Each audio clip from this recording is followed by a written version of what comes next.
দাম্পত্য জীবনে শান্তি আসার জন্য স্ত্রীর অনেক কিছুকে হজম করা শিখতে হয় স্বামীর। নবী করিম সাল্লাল্লাহু আলাইহি ওয়াসাল্লাম জীবনে অনেক ঘটনা ঘটেছে। আয়েশা রাদিয়াল্লাহু তাআলা ঘরে ছিলেন তিনি, তার নিয়ম ছিল যে স্ত্রী ঘরে থাকতেন রান্না বাড়া তিনি করতেন। অন্য স্ত্রী এক বাটি খাবার দিয়ে একটা কাজের মেয়েকে পাঠাইছেন, খাদ্দামাকে কৃতদাসীকে পাঠিয়েছেন এক বাটি খাবার দিয়ে, তরকারি দিয়ে ধরেন।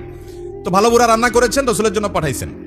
আয়েশা রাদিয়াল্লাহু তাআলা দরজা খুলে দেখলেন যে কাজের মেয়ে তরকারি নিয়ে আসছে আরেক স্ত্রীর ঘর থেকে। এই টাইমে যে কোনো মানুষই, যে কোনো মহিলারই মাথা গরম হওয়ার কথা। আমার বাসায় আজকে উনি থাকবে, আমি যা খাওয়াবো, তুমি আবার ওখান থেকে এক বাটি দিয়ে ভালো হওয়ার চেষ্টা করতেছো।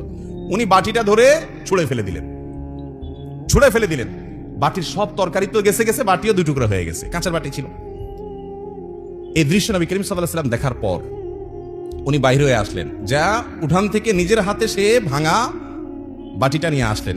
আনার পর একই শেপের একই ধরনের আরেকটা বাটি এই ঘরেও ছিল, আসলে তার ঘরে ওই খালি বাটিটা নিয়ে কাজের মেয়ের হাতে দিয়ে বললেন, এটা নিয়ে ওই বাসায় চলে যাও এবং খবরদার মুখে তালা, এখানে কি ঘটেছে এর কোনো কথা বলা যাবে না, শুধু বাটিটা সেখানে ফেরত দিবা। ওখানে বাটিটা ফেরত দিছি। যিনি পাঠিয়েছেন তিনি মনে করেছেন যে কি, যে তরকারি রেখে কত সুন্দর করে ধুয়ে সাফ করে আবার বাটিটি দিয়েছে, তিনি অনেক খুশি।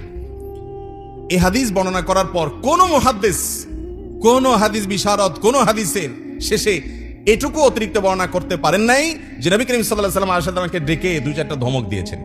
আমি যদি হইতাম এই জায়গায়, আর কিছু না হোক বোর্ড দিকে তাকায়া অন্তত বিরক্তির সুরে এটুকু তো বলতাম যে এটা কাজ করলা, তুমি বাটিটা ভেঙে ফেললা, তুমি তরকারি না নিতে বাটিটা ভেঙে ফেললা। নবী করিম সাল্লাল্লাহু আলাইহি ওয়াসাল্লাম একটি কথাও বলেছেন বলে কোনো বর্ণনায় পাওয়া যায় না।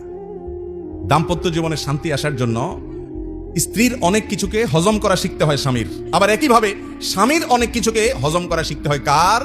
স্ত্রীর। আজ আমাদের সমাজ ব্যবস্থায় ভোগ ভোগ ভোগ, ত্যাগের কোনো নাম নিশানা নেই, যার কারণে সবর কেউ কাউকে প্রতি করতে রাজি না। দাম্পত্য জীবনের শান্তির জন্য এই সবর এবং শুকর যা আল্লাহ তাআলা দিয়েছেন সেটার উপরে শুকরিয়া আদায় করার মানসিকতা থাকতে হবে, না হলে কোনোদিনই আপনি শান্তি পাবেন না।